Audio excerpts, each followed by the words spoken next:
సరే వెయిట్ చేస్తాం అంతేగాని భక్తులు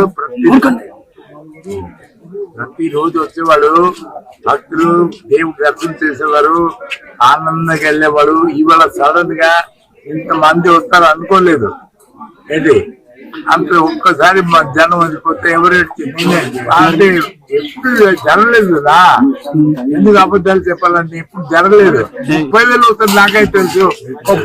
5,000 వస్తారు అనుకున్నాం కానీ 30,000 అవుతారు, 1,00,000 అవుతారు నాకు తెలుసా. అదేటయ్యా, అది మనకి ఇంత అవుతారని తెలీదు. ఇప్పుడు రోజు 4,000 5,000 మంది హాయిగా వచ్చి దేవుడు తీసుకుని వెళ్ళేవాళ్ళు. ఇప్పుడు అడగదు కదా మనుషులు తెలియదు అనుకోలేదయ్యా. భక్తులు వస్తారు, హాయి దర్శనం చేసుకుంటారు, బాగా జరుగుతాయి అనుకున్నాం.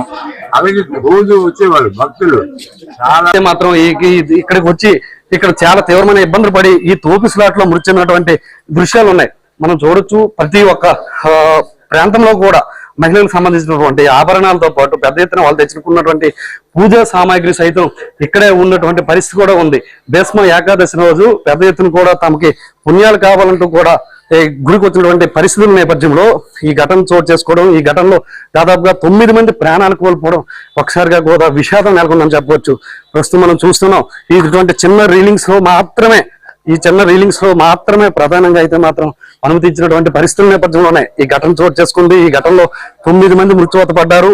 ఇంకా దాదాపుగా కూడా 30 మంది వరకు కూడా గాయాలైనటువంటి పరిస్థితి కూడా ఉంది. అయితే మరింత మంది కూడా గాయాలు పాలి మరిన్ని ప్రాణాలు కోల్పోయే అవకాశం కూడా ఉన్నట్లుగా కూడా మాత్రం ఇక్కడికి వచ్చి ఇక్కడ చాలా తీవ్రమైన ఇబ్బందులు పడి ఈ తోపిస్లాట్ లో మృతి చెందినటువంటి దృశ్యాలు ఉన్నాయి. మనం చూడొచ్చు. ప్రతి ఒక్క ప్రాంతంలో కూడా మహిళలకు సంబంధించినటువంటి ఆభరణాలతో పాటు పెద్ద ఎత్తున వాళ్ళు తెచ్చుకున్నటువంటి పూజా సామాగ్రి సైతం ఇక్కడే ఉన్నటువంటి పరిస్థితి కూడా ఉంది. భీష్మ ఏకాదశి రోజు పెద్ద ఎత్తున కూడా తమకి పుణ్యాలు కావాలంటూ కూడా